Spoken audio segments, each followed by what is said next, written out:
Salve pessoal, tudo bem? Ainda no calor da emoção, acabei de finalizar o livro do Augusto Cury, A Felicidade Roubada, e queria fazer alguns comentários além da indicação, que é um livro muito excelente.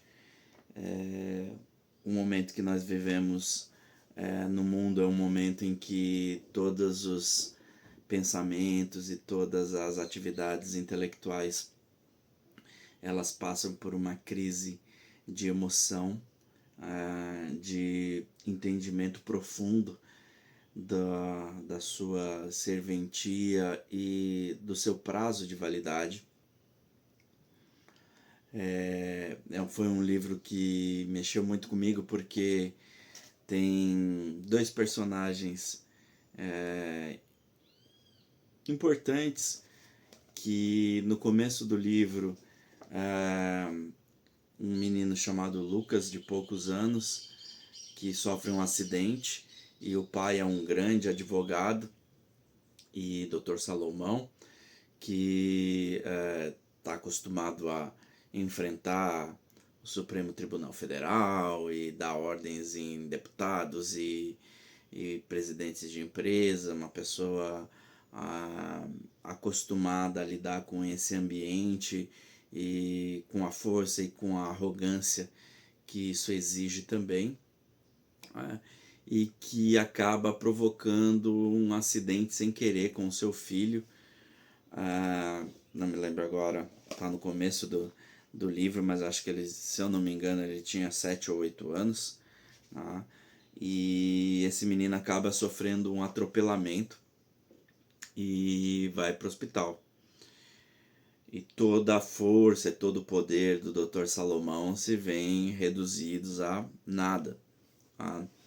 Isso mexeu muito comigo porque quando eu tinha 4 anos a minha mãe, em desentendimentos com meu pai, acabou fugindo de casa e levou junto a minha irmã, que era mais velha.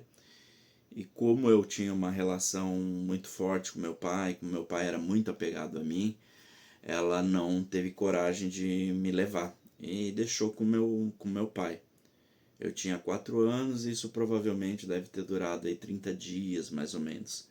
Só que nesse ínterim, meu pai vendia cachaça, cerveja, coisas assim, jogos de futebol. E ia até o local de bicicleta e me levava no cano da bicicleta, né?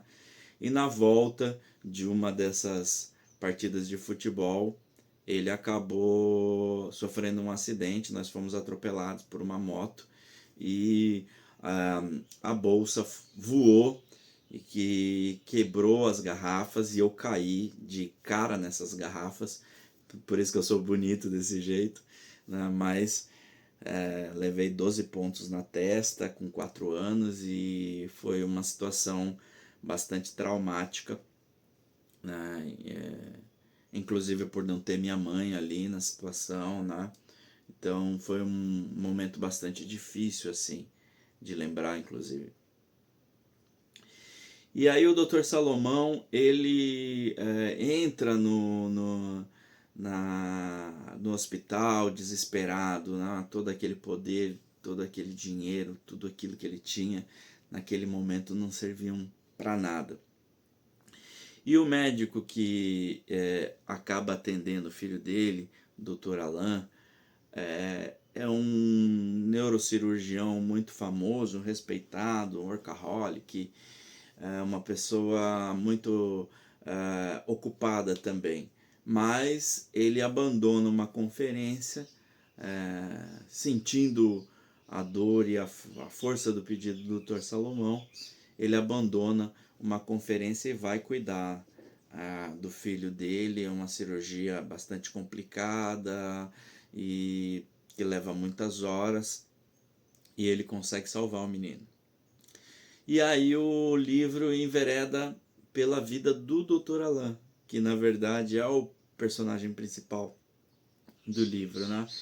E esse Dr. Alain também é uma pessoa muito dedicada ao trabalho, com pouco tempo para sua filha Lucila e para sua família, que vive totalmente entregue ao trabalho, que não suporta pessoas lentas, que produz o tempo inteiro em grande quantidade, dá aula e também opera e é sócio do hospital. E num determinado momento ele começa a ter crises do pânico, ele começa a não conseguir mais operar. Tá? E ele entra em uma situação de crises muito fortes, né? E ele acaba indo ficando em casa, e por 15 anos ele praticamente não consegue se relacionar com as pessoas, não consegue mais trabalhar, não consegue mais sair de casa. Toda vez que ele tem alguma atividade, ele acaba tendo crises do pânico e não consegue desenvolver suas atividades, né? Eu cheguei a ter um evento assim, trabalhava numa empresa como economista e tinha muitas responsabilidades assim, e num contexto em que eu estava há muitos meses envolvidos com projetos, e numa situação que tinham projetos envolvendo 20 milhões de reais e que eu era responsável por aquilo, eu também tive uma síndrome do pânico.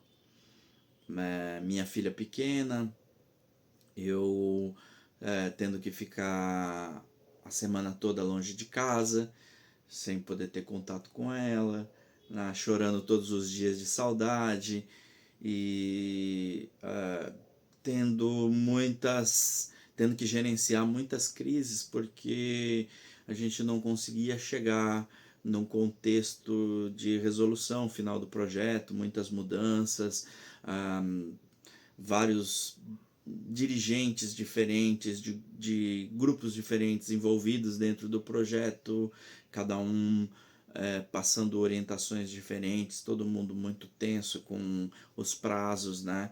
E eu sentindo que não conseguiria resolver esses problemas. E depois de praticamente 3 ou 4 dias virado, sem dormir, trabalhando, eu saí, comecei a me sentir muito mal no apartamento onde eu estava. Eu saí para caminhar e acabei indo cortar o cabelo. Pensei talvez em ir numa massoterapia, procurar alguma coisa que pudesse me acalmar, né? Mas já era tarde, não tinha muita opção na cidade onde eu estava. Então eu fui cortar o cabelo, e no meio do corte eu comecei a passar muito mal, senti que ia infartar e que ia desmaiar. Tive que parar, fui para fora do ambiente, tomei água gelada, deitei no chão. Levou uns 30 minutos para eu conseguir me recuperar. E ali eu comecei a refletir também sobre minha vida, refletir sobre o momento que eu estava passando, né? Então tem muito a ver com o livro. Eu não sabia, né? Mas Deus, ele coloca as coisas de maneira correta por caminhos tortos, né? Então, no livro, esse doutor passa por diversos psicólogos, vai por diversas terapias. Eu também já frequentei por muitos anos terapia, quero voltar a frequentar, porque eu acho que não é terapia. Muitas pessoas pensam que é para doentes, né?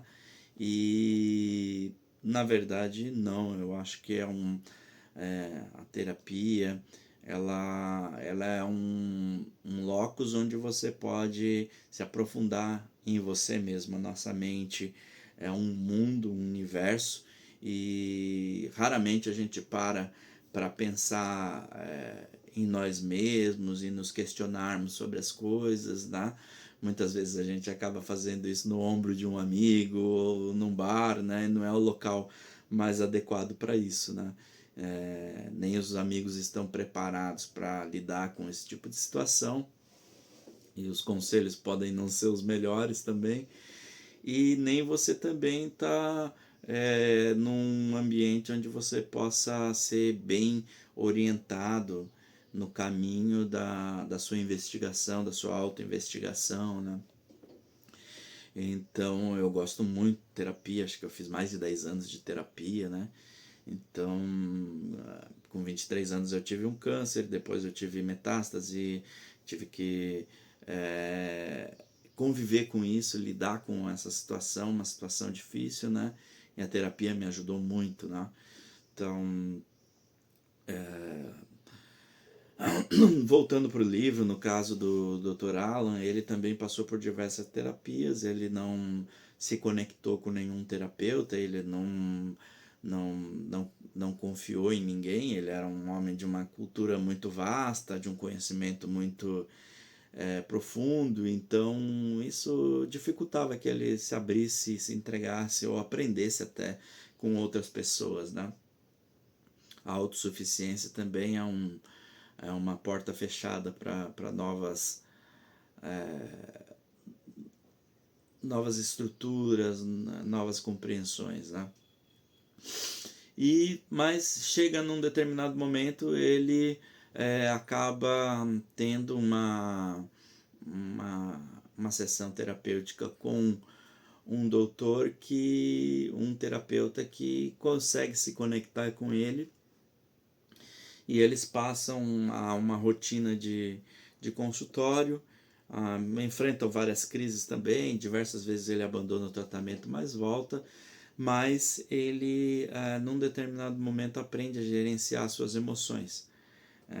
O autor desenvolve duas ideias profundas, que são as ideias das janelas killer duplo, P, né, que significa...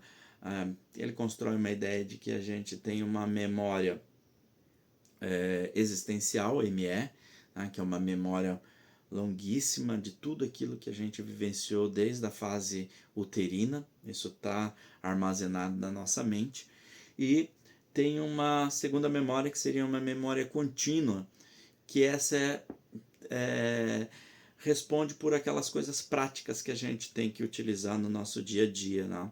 Então é MOOC, ou memória contínua, ou não me lembro agora o nome direitinho, deixa eu ver se eu acho aqui. Memória de uso contínuo, MOOC, memória de uso contínuo, né? E que essa memória de uso contínuo, na verdade, ela é uma pequena parte daquela memória maior, mas ela que acaba sendo mais importante porque é a memória que a memória mais prática, aquela que está ali para ser utilizada no dia a dia, né? Só que quando a gente traumatiza, quando a gente entra em colapso de alguma parte dessa janela de memórias, ela chama killer porque ela mata as outras memórias, ela mata as outras memórias, e ela te reduz ao problema e faz com que você fique de tal maneira transtornado que você não consegue acessar outras memórias, você não lembra que você é uma pessoa importante, que você fez coisas relevantes, que você é amado, que você ama também, que você tem alegrias na vida, né? Você fica reduzido ao problema e reduzido a a um sujeito ou a uma pessoa que não tem condições de superar aquilo, né?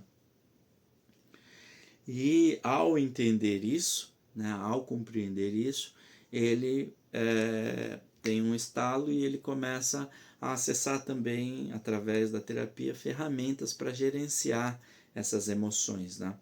Então, ele aprende a duvidar, criticar e determinar, né? Então, ele aprende a enfrentar essa crise do pânico, essa crise de ansiedade quando ela se apresenta, né? Ele aprende a entrar dentro dela e enfrentar ela de uma maneira técnica, e ele aprende a colocar numa mesa redonda todos os seus problemas e todas as suas indagações e começa a conversar consigo mesmo, a questionar a si mesmo por que de determinadas ideias, por que de determinados traumas, por que ele pensa de determinada forma, o que aconteceu na vida dele que engendrou esses processos, né?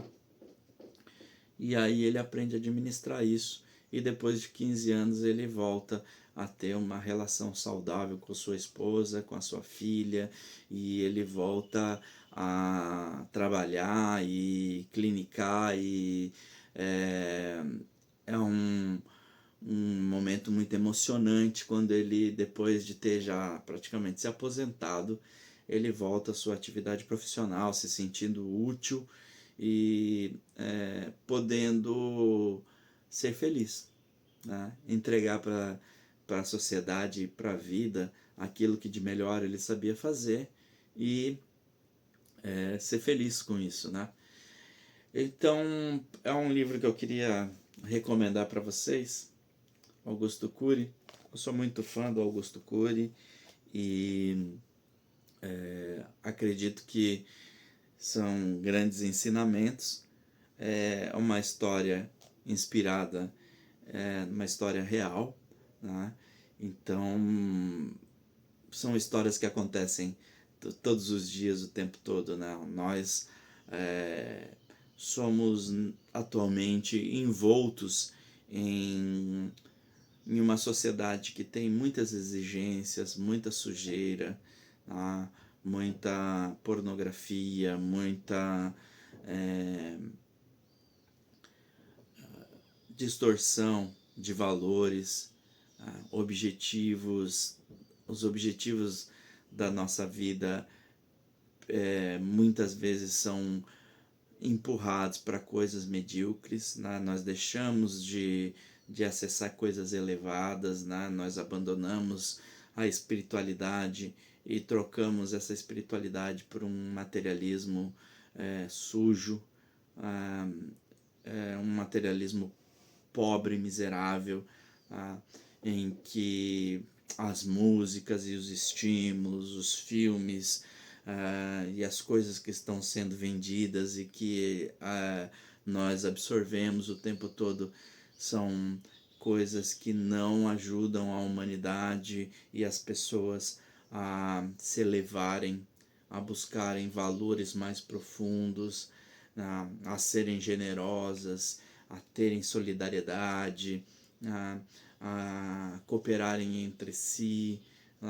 Nós temos uma sociedade que convoca as multidões para irem para o abismo, né? Para se satisfazerem com prazeres rápidos, fúteis, e que deixam de lado toda a beleza da existência, toda a força da vida, a vitalidade do mundo e toda a natureza. Então, é um momento que a humanidade precisa se voltar para isso, porque também, de outro lado, nós nunca tivemos tanta abertura para o amor, tanta alegria, tanta limpeza, tanta clareza, tanta profundidade, uma medicina tão evoluída, uma psicologia tão evoluída, tão capaz de entregar ferramentas que melhorem as nossas vidas, né?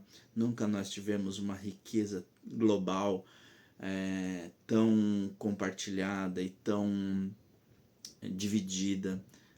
Nós nunca tivemos uma cooperação mundial tão grande, né? Cada coisinha da nossa vida hoje, um celular, um relógio, uma camisa, um boné, tem componentes de todas as partes do mundo de alguma maneira. E isso implica em generosidade, em solidariedade, em cooperação.